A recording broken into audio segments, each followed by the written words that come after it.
નમસ્કાર દર્શક મિત્રો, સ્વાગત છે આપનું મંતવ્ય ન્યૂઝમાં। ગુજરાત એટ 10 સાથે હું છું અંકિતા। નજર કરીએ મહત્વપૂર્ણ સમાચારો પર। નવા ઈરાની સુપ્રીમ લીડરની ચૂંટણી વચ્ચે હુમલો થયો છે। સુપ્રીમ લીડરની ચૂંટણી થવાની હતી ત્યાં હુમલો થયો છે। ઈરાન, ઇઝરાયલ અને અમેરિકાના યુદ્ધમાં આ વધુ એક અપડેટ સામે આવી રહી છે। એસેમ્બલી ઓફ એક્સપર્ટ્સની બિલ્ડિંગમાં હુમલો થયો છે। ચૂંટણી માટે ધર્મગુરુઓ એકઠા થયા હતા તે દરમિયાન હુમલો થયો છે। એસેમ્બલી ઓફ એક્સપર્ટ્સની બિલ્ડિંગમાં હુમલો થયો છે। તો નવા સુપ્રીમ લીડરની જે ચૂંટણી થવાની હતી તે પહેલા જ હુમલો થયો છે। તે બિલ્ડિંગ પર હુમલો થયો છે। નવા ઈરાની સુપ્રીમ લીડરની ચૂંટણી વચ્ચે આ હુમલાની ઘટના સામે આવી છે। સુપ્રીમ લીડરની ચૂંટણી થવાની હતી ત્યાં હુમલો થયો છે। તે બિલ્ડિંગ પર હુમલો થયો છે। એસેમ્બલી ઓફ એક્સપર્ટ્સની બિલ્ડિંગ પર હુમલો થયો છે।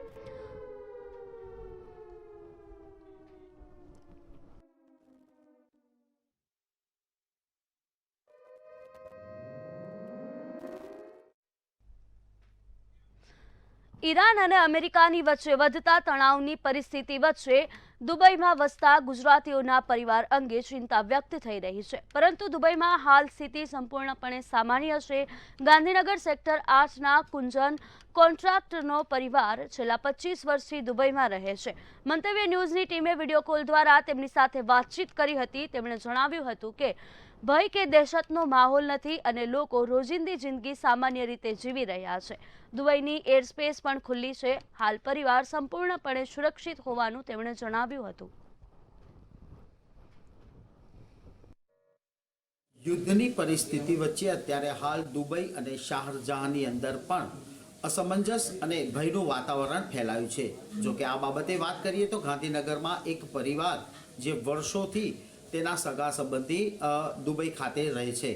કુંજભાઈ કોન્ટ્રાક્ટર નામના આ ગાંધીનગરના વ્યક્તિ, તેમનો પરિવાર અત્યારે હાલ કેવી પરિસ્થિતિમાં છે, ત્યાં શું પરિસ્થિતિ છે તેનું સતત અપડેટ પણ તેઓ લેતા રહે છે। આજે આપણી વચ્ચે તેઓ વાતચીત કરશે અને ત્યાંની સાચી પરિસ્થિતિ શું છે તે અંગેની વિગત વ્યક્ત કરશે। કુંજભાઈ, અત્યારે હાલ તમારા કોણ કોણ ત્યાં રહે છે દુબઈ શારજાહની અંદર અને હાલ શું પરિસ્થિતિ છે?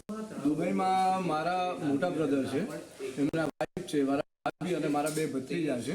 એ 4 જણા મારું ફેમિલી ત્યાં જ છે। લાસ્ટ 25 વર્ષથી ત્યાં છે। તમારે કેવી વાતચીત થાય છે બ્રધર સાથે, સગા સંબંધી સાથે? ને અત્યારે હાલ ત્યાં હાઈ એલર્ટની પરિસ્થિતિની વાત સામે આવી છે, તો ત્યાં અત્યારે હાલ કેવું વાતાવરણ છે?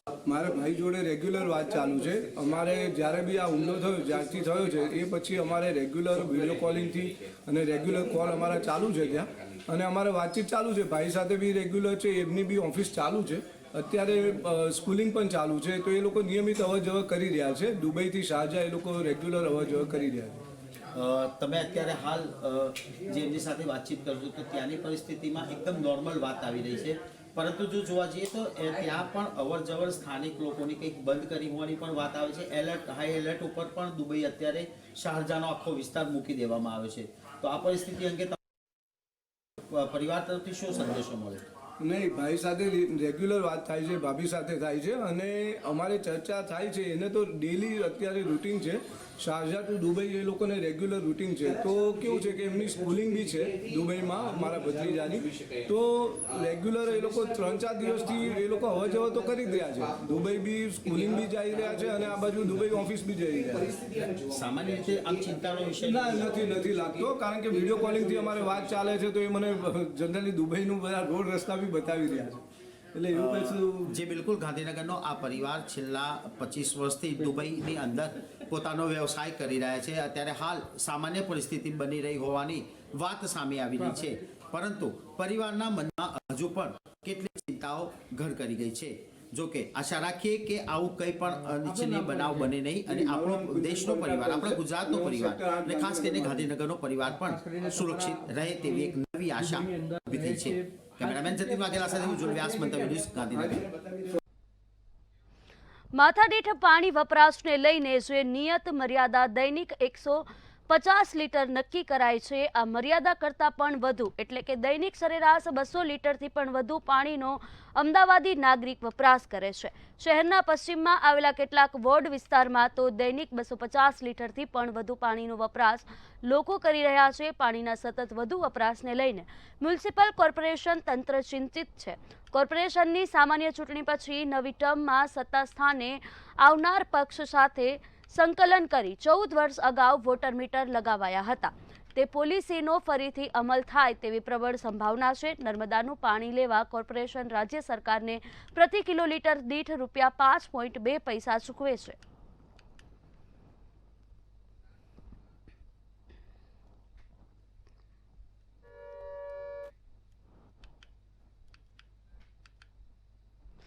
મહેસાણાના કડીમાં ગટર અને કેમિકલયુક્ત દૂષિત પાણીની સમસ્યાને લઈને 15થી વધુ સોસાયટીઓના રહીશોએ રસ્તા પર ઉતરી વિરોધ કર્યો છે। મહેસાણાના કડીના નાની કડી વિસ્તારમાં આવેલી 15થી વધુ સોસાયટીના રહીશો હાલ નર્ક જેવી સ્થિતિમાં જીવવા માટે મજબૂર બન્યા છે।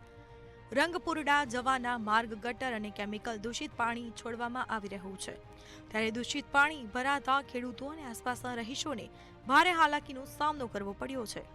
દૂષિત પાણીની સમસ્યાને લઈને અનેક રજૂઆતો કરવા છતાં તંત્ર દ્વારા કોઈ પણ પ્રકારની કાર્યવાહી કરવામાં નથી આવી। પાણી ભરે છે ઘણા વર્ષોથી અને જેનો કોઈ ઉકેલ થતો નથી। અમે અરજીઓ કરી નગરપાલિકાને થાકી ગયા છે, પણ અહીં આગળ એટલી બધી ગંદકી થાય છે, ખેડૂતો અને બીજું કે આજુબાજુની સોસાયટીની તમામ પબ્લિક બિચારી હેરાન થઈ ગઈ છે, બીમાર પડે, પણ આનો કોઈ ઉકેલ આવતો નથી। અહીંયા જે કેમિકલ યુક્ત અને ઝેરી જે પાણી આવે છે, જેના કારણે આજુબાજુના જે રહેણાંકો છે બધા જ લોકોને શારીરિક, માનસિક અને આર્થિક રીતે, કારણ કે ઘણા બધા રોગો પણ નાના બાળકો આજુબાજુમાં હજારો રહેતા હોય તો એમને પણ રોગો થતા હોય છે, જીવજંતુઓ, મચ્છરોનો એનો ઉપદ્રવ અત્યારે ખૂબ વધી ગયો હોય છે આ પાણીનો। અને ગટરનું આખા કડીના ગટરનું પાણી અહીંયા જેમ જાય એમ વધારે થતો જતો હોય છે, જેના કારણે આજુબાજુની બધી જ પબ્લિક ખૂબ ત્રાહિમામ થઈ ગઈ, જેના કારણે આજે અમે અહીંયા ભેગા થયા છીએ। વારે ઘડીએ આની પાછળ દોડાદોડ કરવી એ વસ્તુ ઘણો નુકસાનકારક છે। લોકોને ઘણું નુકસાન બીજી રીતના થઈ રહ્યું છે, વધતા રોગચાળો આ પાણીથી ખૂબ જ થઈ રહ્યો છે, એટલે આના ગંભીરતાથી લો। બાકી આમાં જો કોઈનું જાનહાનિ કઈ થશે તો એ તમામે તમામ જવાબદારી કડી નગરપાલિકાની કે ઉપરના જે કઈ બી સાહેબો હશે એમના કોઈને છોડવામાં। મોટાભાગની 21 સોસાયટીના મેમ્બરોને અહીંયા જે દૂષિત પાણી જે છે એ દૂષિત પાણી કેમિકલ યુક્ત અને ગટરનું કનેક્શન ભેગું થઈ અને આવેલું છે, અને એ ઘણા સમયથી અમને આ સમસ્યા છે, એના કારણે મચ્છરોનો અને ખૂબ જ બીમારીનો ત્રાસ થઈ ગયો છે। એટલા માટે અમે અહીંયા સોસાયટીના તમામ સભ્યો ઘરની બહાર દોડી આવ્યા છે, એટલા માટે અમે ભેગા થયા છીએ। સમસ્યાનું કોઈ નિરાકરણ ન આવતા રહીશોમાં ભારે રોષ જોવા મળ્યો છે। રોષે ભરાયેલા સ્થાનિકોએ રસ્તા પર ઉતરી તંત્ર સામે વિરોધ કર્યો। સ્થાનિકોનું કહેવું છે કે દૂષિત પાણીની અસહ્ય દુર્ગંધના કારણે સ્થાનિકોનું ઘરની બહાર નીકળવું પણ મુશ્કેલ બન્યું છે। ગંદકીને લીધે માખી અને મચ્છરોનો ઉપદ્રવ વધતા લોકો બીમાર પડી રહ્યા છે। સમસ્યાને લઈને વહેલી તકે નિરાકરણ આવે તો આંદોલન કરવાની પણ તેઓએ ચીમકી ઉચ્ચારી છે। બ્યુરો રિપોર્ટ, મંતવ્ય ન્યૂઝ। અમદાવાદમાં હિન્દુ મુસ્લિમના લગ્નને લઈને વીએચપી કાર્યકર્તાનો વિરોધ સામે આવ્યો હતો। હિન્દુ યુવતીને વકીલના કપડાં પહેરાવીને કોર્ટમાં લાવવામાં આવી હતી, ત્યારે હિન્દુ સંગઠનો ટોળે-ટોળા કોર્ટમાં ઉમટ્યા હતા। સમગ્ર મામલે પોલીસ દ્વારા કાર્યવાહી કરવામાં આવી હતી અને 50થી વધુ હિન્દુ કાર્યકરોની અટકાયત કરી હતી।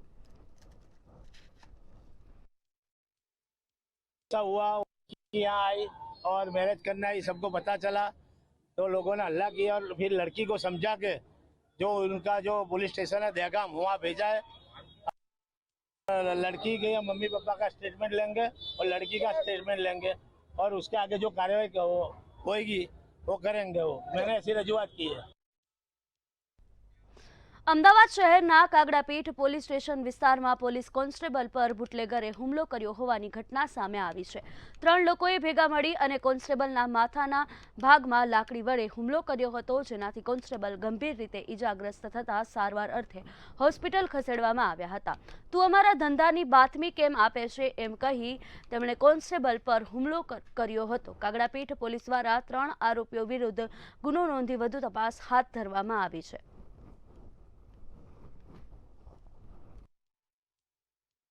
આ કામના જે આરોપી એક છે પિયુષ ઉર્ફે પેપ્સી રાઠોડ વિરુદ્ધ પ્રોહિબિશનનો ગુનો દાખલ કરવામાં આવેલો હતો, જેમાં પ્રોહિબિશનનો ગુનો દાખલ કરવા અનુસંધાને જ્યારે બીજા દિવસે પિયુષને એવી માહિતી મળેલી હતી કે આ કામના જે ફરિયાદી છે જયવર્ધન પરમાર તેઓ દ્વારા પોલીસને બાતમી આપવામાં આવેલી હતી, જે અનુસંધાને તેઓએ જે આ કામના આરોપી છે તેના ભાઈ છે અને તેમના મિત્રોએ ત્રણેય આ કામના જે ફરિયાદી છે તેઓ જ્યારે ઘર નજીક રહેતા હતા ત્યારે જતાં જતાં તેઓ વિરુદ્ધ આ બાબતે ઝઘડો થયેલ હતો અને આ કામના ફરિયાદીને ઈજા પહોંચાડેલ છે. આ કામના જે 3 આરોપી છે તેઓ વિરુદ્ધ ગુનાહિત ઇતિહાસ પણ છે. ગુજરાતમાં કુપોષિત બાળકોની સંખ્યા ચિંતાજનક બની રહી છે, ત્યારે કુપોષિત બાળકોના જે આંકડા સામે આવ્યા છે તેમાં ગુજરાતના 4 જિલ્લા જેમાં ડાંગ, પંચમહાલ, નર્મદા, તાપી જિલ્લા ચિંતાજનક આંકડા સામે આવ્યા છે. જો કે આ જિલ્લાઓ પૈકી દાહોદ અને નર્મદા જિલ્લામાં કુપોષિત બાળકોની સંખ્યા 30,847 હોવાનું સામે આવ્યું છે, ત્યારે રાજ્યનો બાળ વિકાસ વિભાગ પણ હવે કુપોષણના જંગ સામે સક્રિય બન્યું છે.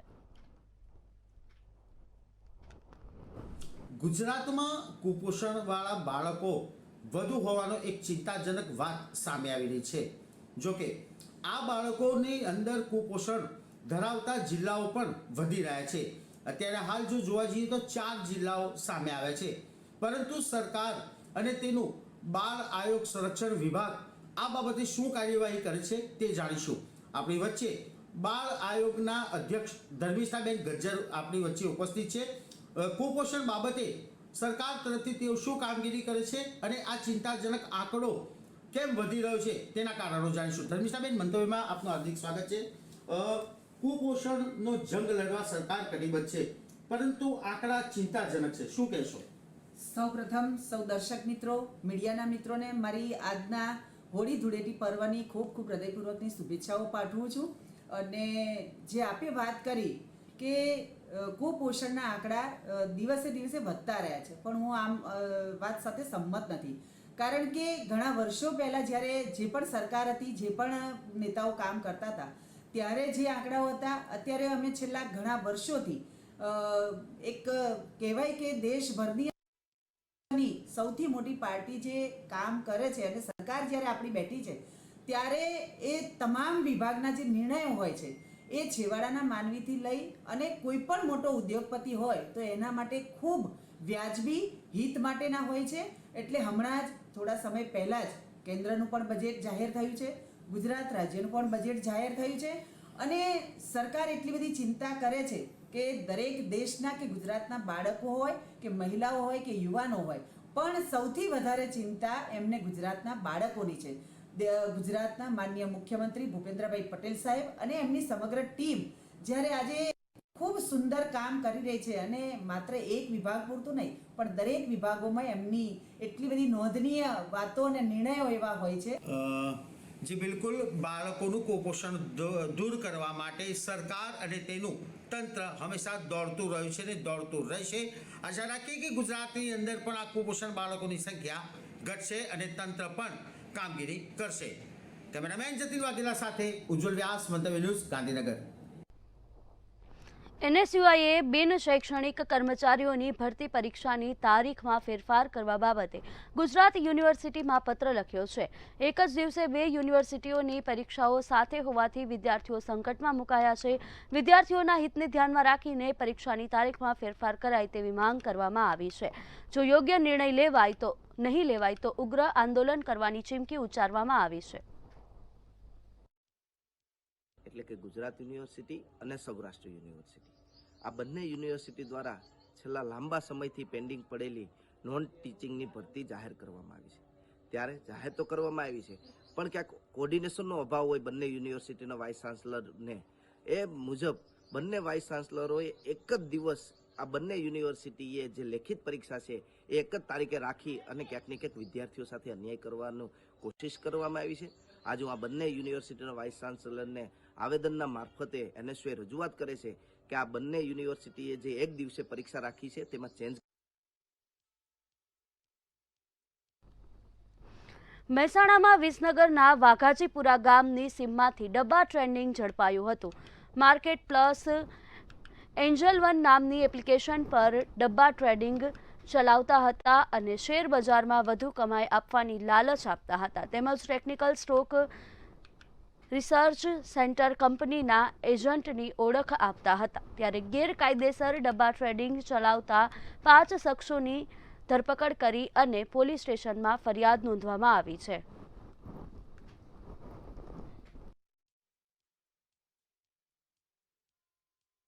અમદાવાદના દાણી લીમડા બેરલ માર્કેટ પાસે હથિયાર સાથે એક શખ્સને ઝડપી પાડવામાં આવ્યો છે. બાતમીના આધારે ઝોન 6 એલસીબીની ટીમે બેરલ માર્કેટ પાસે દરોડા પાડ્યા હતા. પોલીસે હથિયાર સાથે આરોપી રફીઉદ્દીન શેખ ઉર્ફે રફીક દેશીની ધરપકડ કરી છે. સમગ્ર મામલે પોલીસે આરોપી વિરુદ્ધ આર્મ્સ એક્ટ અંતર્ગત ગુનો નોંધ્યો છે.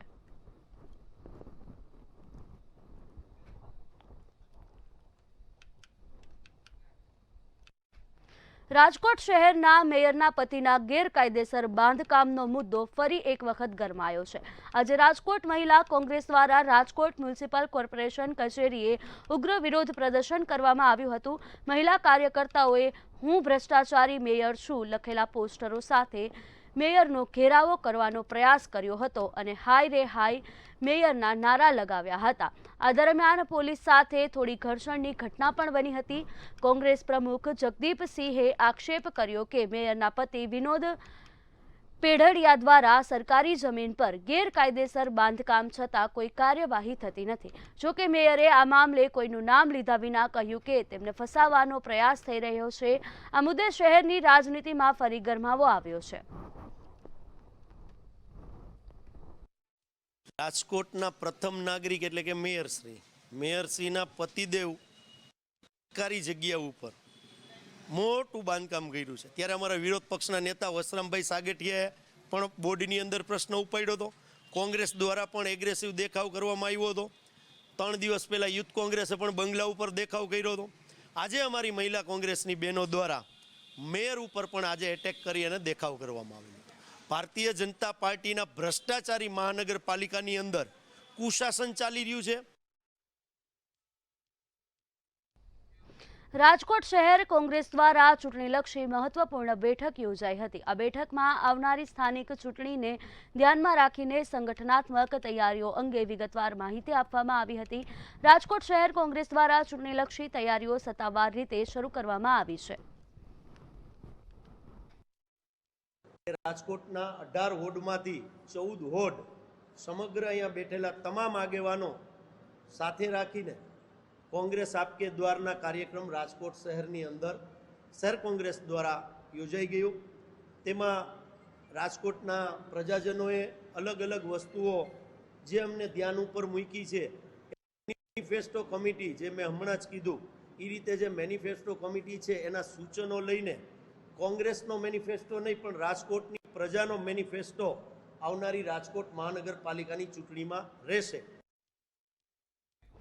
જૂનાગઢ જિલ્લાના માંગરોળ તાલુકામાં ભાજપમાં આંતરિક વિખવાદ સામે આવ્યો છે. ભાજપમાં નવા હોદ્દાઓની જાહેરાત થતાં જ માંગરોળ તાલુકામાં આંતરિક વિવાદ સપાટી પર પહોંચ્યો છે.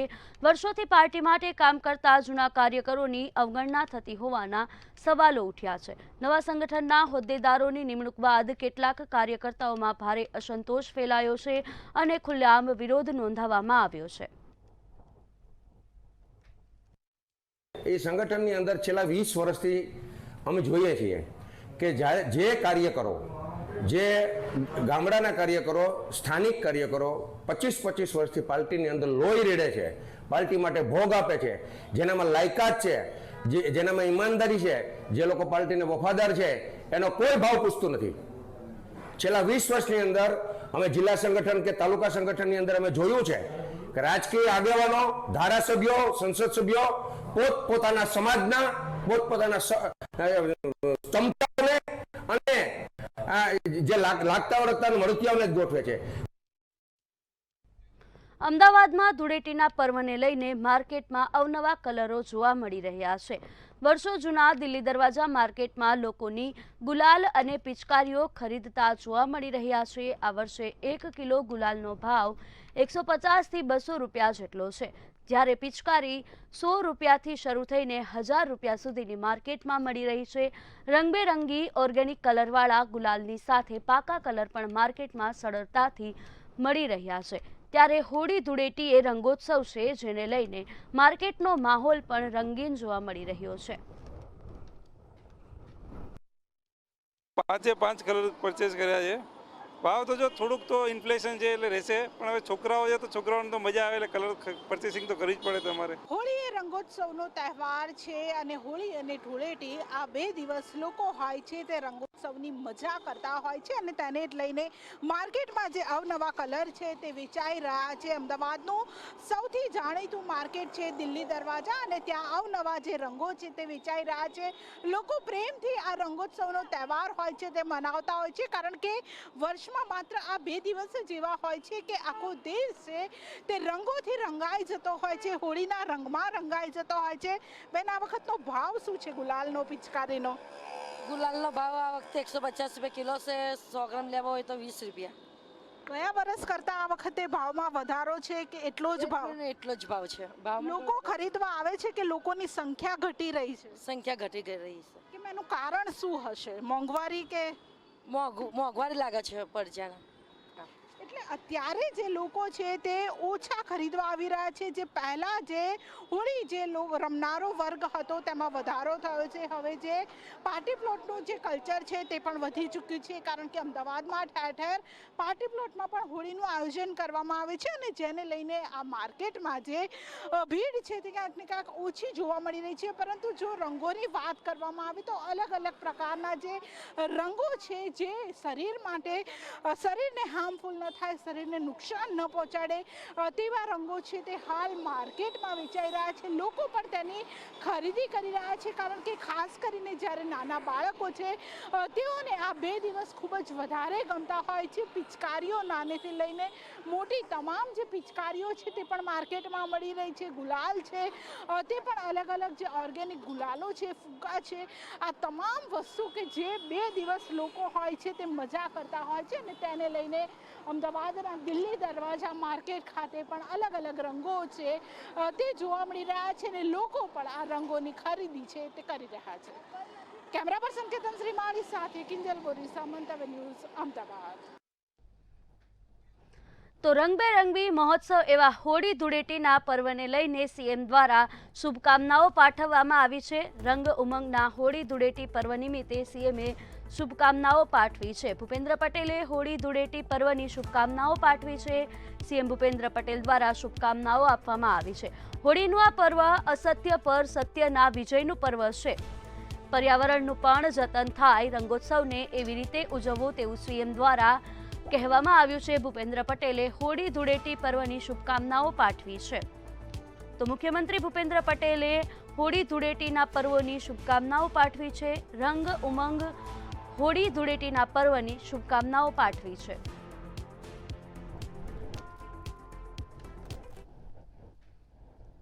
ગુજરાત એટ 10માં હાલ બસ આટલું જ. વધુ સમાચાર માટે જોતા રહો મંતવ્ય ન્યૂઝ. નમસ્કાર.